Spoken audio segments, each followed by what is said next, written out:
छत्तीसगढ़ के मुख्यमंत्री भूपेश बघेल ने भी एक बड़ा बयान दिया है। भूपेश बघेल ने कहा है कि दक्षिण बीजेपी मुक्त हो चुका है क्योंकि कर्नाटक को ही दक्षिण का द्वार कहा जाता है। सुनिए।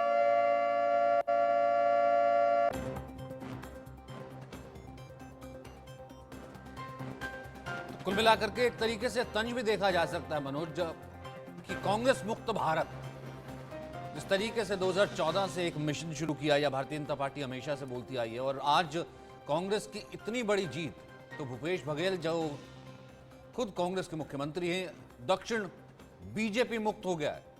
बिल्कुल, और वो कह भी रहे हैं कि कांग्रेस के साथ बजरंग बली का आशीर्वाद है क्योंकि इस चुनाव में जो सबसे बड़ी बात है कि हिजाब, Tipu Sultan, communal violence, corruption और बजरंग बली जैसे मुद्दे छाए रहे।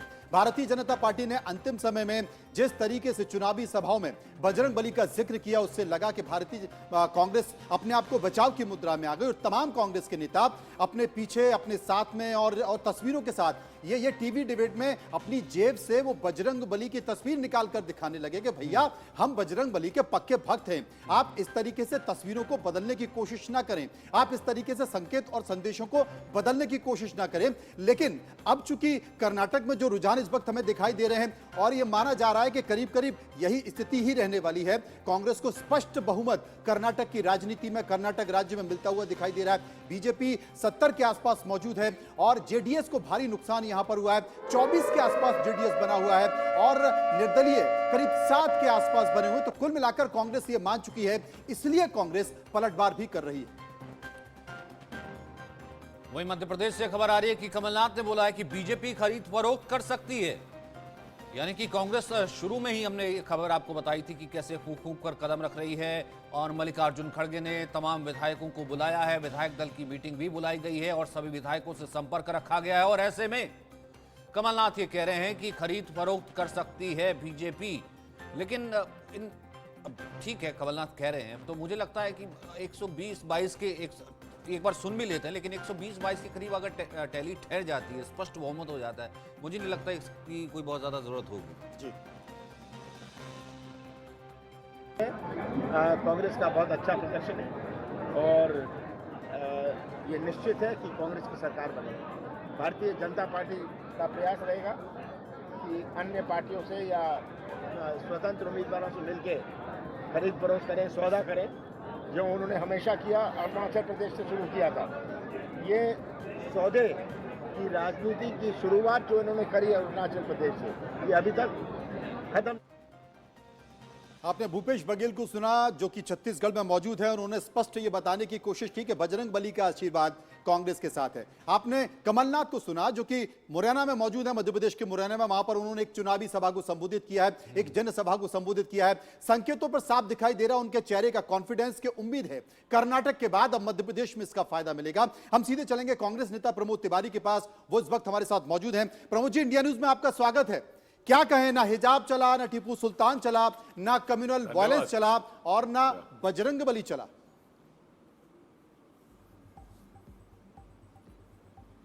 देखिए, मैं बहुत साफ कर दूं, ये चुनाव कई मामलों में दिशा देगा आने वाले भारतवर्ष की राजनीति को। मैं बहुत विनम्रता के साथ हाथ जोड़कर प्रधानमंत्री जी को और भाजपा दोनों से कहना चाहता कि हार तो आप उस दिन गए थे नैतिक रूप से, जिस दिन भारत का प्रधानमंत्री, निर्वाचित प्रधानमंत्री, पूर्ण बहुमत का प्रधानमंत्री, वो इस स्तर पर चुनाव में उतर आया था कि बजरंग दल को बजरंगी यानी भगवान से जोड़ दिया था। उस दिन हार गए थे नैतिक रूप से जब आदरणीय सोनिया गांधी ने जिस शब्द का प्रयोग नहीं किया, सॉवरेंटी का, उसको जोड़कर देश की एकता और अखंडता पे सवालिया निशान भारत का प्रधानमंत्री लगा रहा। तो मेरे जैसे आदमी के लिए तो मैं कहूँगा सबसे शर्मनाक दिन था वो भारत के लोकतांत्रिक इतिहास का, क्योंकि निर्वाचित रूप से वो सर्वोच्च पद पर है। वहाँ एक प्रदेश के चुनाव को जीतने के लिए देश की एकता, अखंडता को दांव पे आप लगा देते हैं जी। आप बजरंग दल को हम प्रतिबंधित करने का एक सिर्फ संकल्प लेते हैं और आप उनको भगवान बजरंगबली से जोड़ देते हो।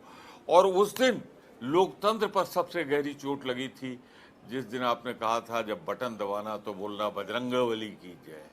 क्या हो रहा है इस देश में? ये भारत देश जो पूरी तरह पंथ निरपेक्ष देश, इलेक्शन कमीशन से होता रहा। हाँ, आज के जो चुनाव परिणाम है, जो दिशा है, कुछ मैं लगातार संपर्क में हूँ कर्नाटक में विभिन्न जिलों में, वहाँ से जो तस्वीर आ रही है, मुझे लगता है कि ये गाड़ी 125 के आसपास जाकर रुकेगी, 122 127 के बीच में।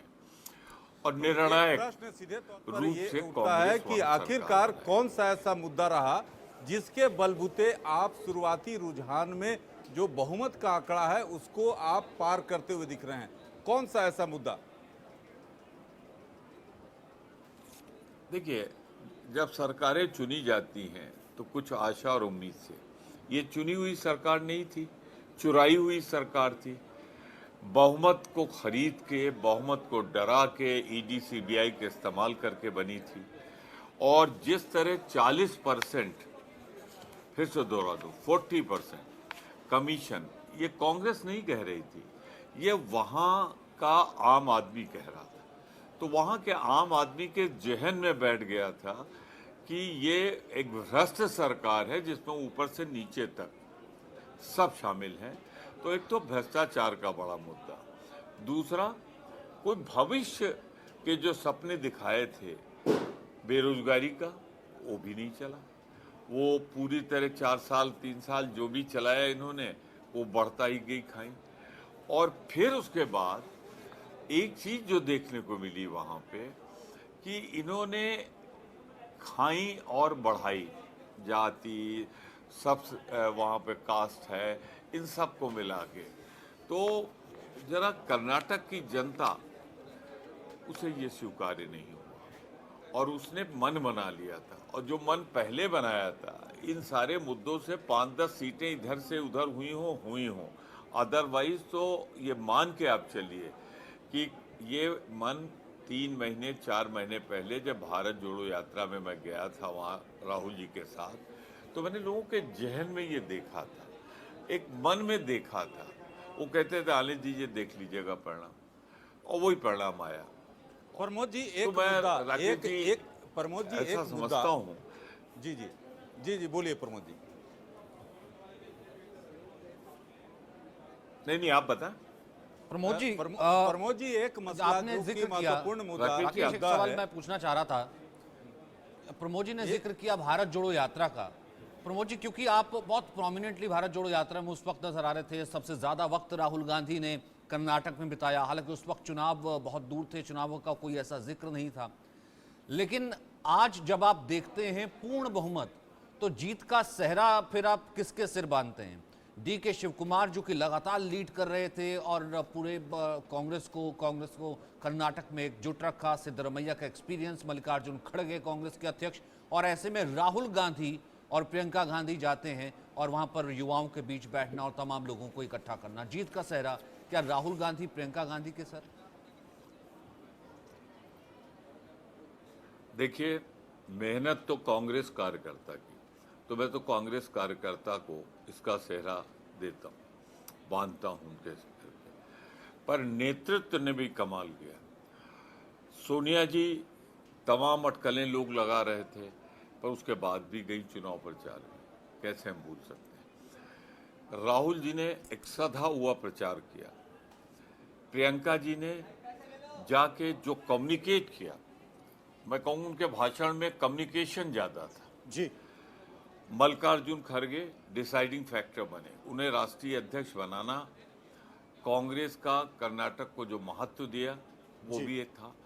और निसंदेह, इसमें कोई दो राय नहीं, ये जो स्थानीय नेता थे, इनका बहुत बहुत योगदान रहा हर तरह से। हम अपोजिशन स्टेट थे, हमारे पास संसाधन नहीं थे, लोगों ने संसाधन दिया, समय दिया।